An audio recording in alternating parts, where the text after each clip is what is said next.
ساتھ آئی ہے وہ صبح کو جیسے ہی سید الشہداء کے دفن کا منظر ہوگا اپنے بھائی کے ساتھ واپس جائے گی۔ جو بیٹی اپنے باپ کے ساتھ آئی ہے خدا سلامت رکھے تمہیں کوئی غم نہ دے سوائے غم مظلوم کربلا کے، وہ اپنے باپ کے ساتھ صبح چلی جائے گی، زیادہ دیر کی بات نہیں ہے۔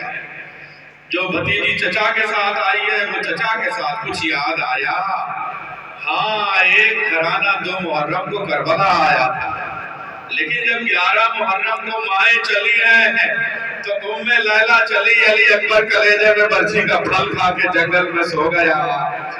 ام رباب جا رہی ہے جھولا اجڑ گیا، گود ویران ہو گئی۔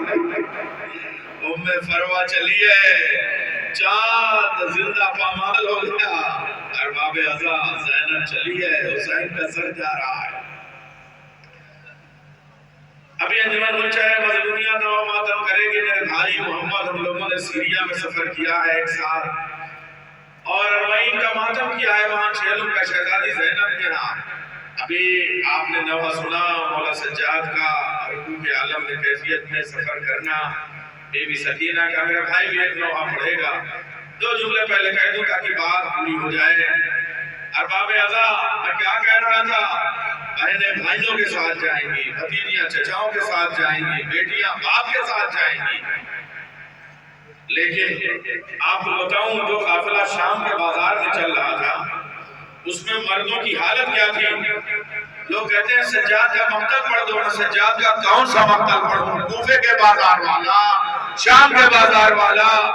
شام کے بازار میں ہاتھ جوڑ کے سکینہ کہتی تھی بھیا سجاد تو وقت کا امام ہے، دعائیں مار میں مر جاؤں تو نہ مرے، اس لیے کہ اگر میں مر گئی تو تو مجھے کفن تو دے سکتا، کفن نہیں ملے گا دفن تو کر سکتا ہے، لیکن اگر تجھے موت آ گئی تو ہمارے پورے قافلے میں مردوں میں کوئی نہیں ہے جو قبر میں کسی کو اتار سکے۔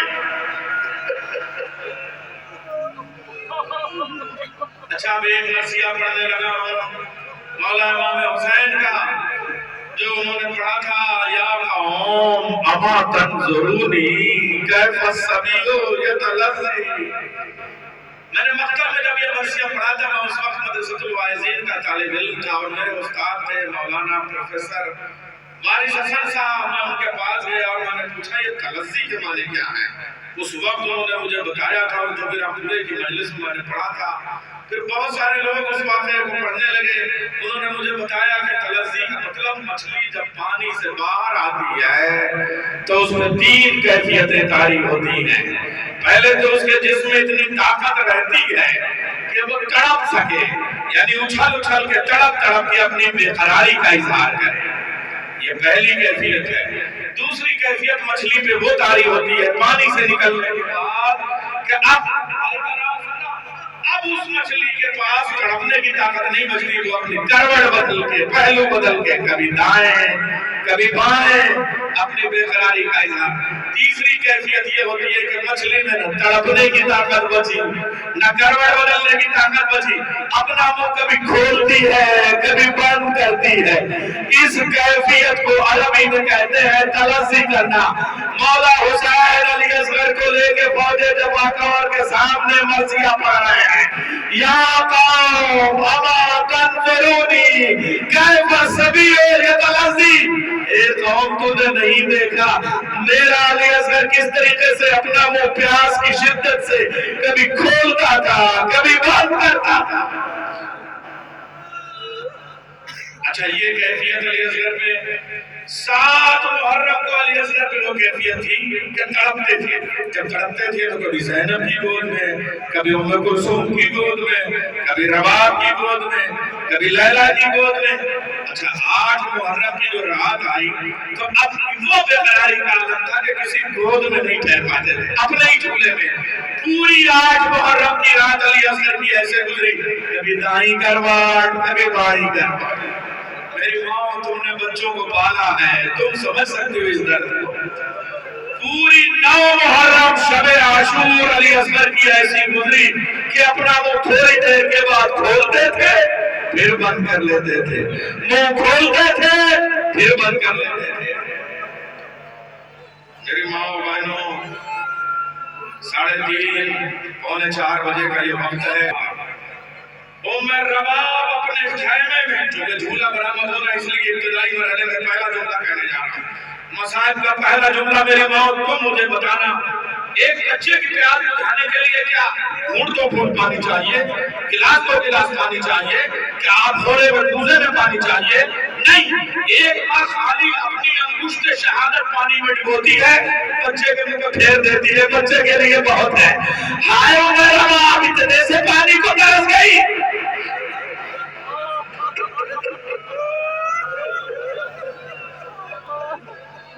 نو محرم کو یہی ٹائم تھا، 3:30 پونے 4 بجے کا وقت۔ عمر رباب اپنے خیمے سے دوڑتی ہوئی چادر ڈال کر، چادر چھینی نہیں ہے، سیدھے گئی اس خیمے میں جہاں جناب زینب تھی۔ جناب زینب کے خیمے پہ جا کے تہجد کی تیاریاں تھی، نماز صبح کا وقت تھا۔ کہتی ہیں شہزادی عمر رباب کہتی ہیں، اے شہزادی زینب چل کے دیکھیے شاید میرا علی اصغر مر گیا۔ تہجد پڑھ رہی تھی، نماز صبح کی تیاری کر رہی تھی۔ کہا بھابی جان آپ امرؤ قیس کی بیٹی ہیں، آپ بڑی بہادر ہیں، آپ علی اصغر کی ماں ہیں، ایسا کیوں کہہ رہی ہے؟ ایسا اس لیے کہہ رہی ہوں کہ ایک گھنٹے سے زیادہ ہو گیا علی اصغر نے منہ نہیں کھولا ہے۔ زینب نے کہا بھابی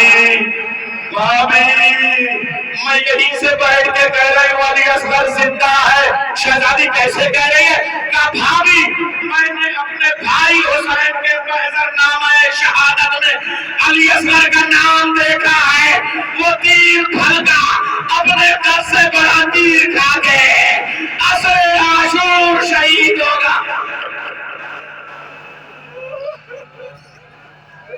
ارباب اعظم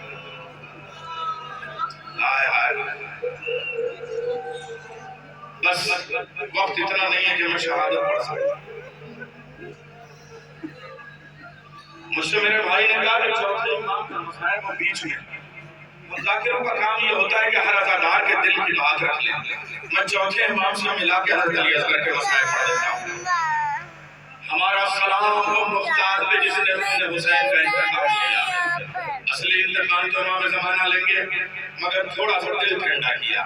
آپ دیکھیں میں کرنے کیا لگا ہوں، فضائل سے مسائل سے فضائل کی طرف، لیکن روئیں گے آپ، تڑپ کے روئیں گے۔ حضرت مختار ثقفی نے جب اپنے سپاہی کے ہاتھوں عمر سعد معلوم کا سر مولا سجاد کے پاس بھیجا تو عرب میں اس وقت مغرب سے پہلے کھانا کھا لیا جاتا تھا، کیونکہ مغرب اس وقت دیر میں ہوا کرتی تھی اور روشنی کا وہ اہتمام نہیں ہوتا تھا، وہاں کی تہذیب تھی۔ تو مولا سجاد اپنے حجرے میں کھانا تناول فرما رہے تھے، عمر سعد کا سر گیا، سپاہی نے پیش کیا، مولا سجاد مسکرائے نہیں بلکہ خون کے آنسو ہونے لگے۔ عمر سعد کا سر آیا اور مولا سجاد رو رہے ہیں، آیا آباد والوں جب سنوں تب روئے۔ عمر سعد والے تیرا وعدہ سچ ہے، تو نے ظالم کو اس کی اوقات بتا دی۔ جب میں ابن مرجانہ کے دربار میں ہتکڑیوں میں جھگڑا ہوا تھا، بیڑیوں میں کسا ہوا تھا، تاؤ میں میری گردن تھی، اس وقت یہ بدون ایسے ہی تشت میں میوے رکھ کے کھانا کھاتا تھا، دوسرے تشت میں میرے بابا کا سر ہوتا تھا، میں ادبی کرتا تھا، آج اس کا سر میرے سامنے رکھا ہے۔ اگلا جملہ سنیں گے، لیکن مولا سجاد مسکرائے نہیں، خون کے آنسو رونے کے بعد تڑپ کے مختار کے سپاہی سے پوچھتے ہیں ہرملا کا کیا ہوا؟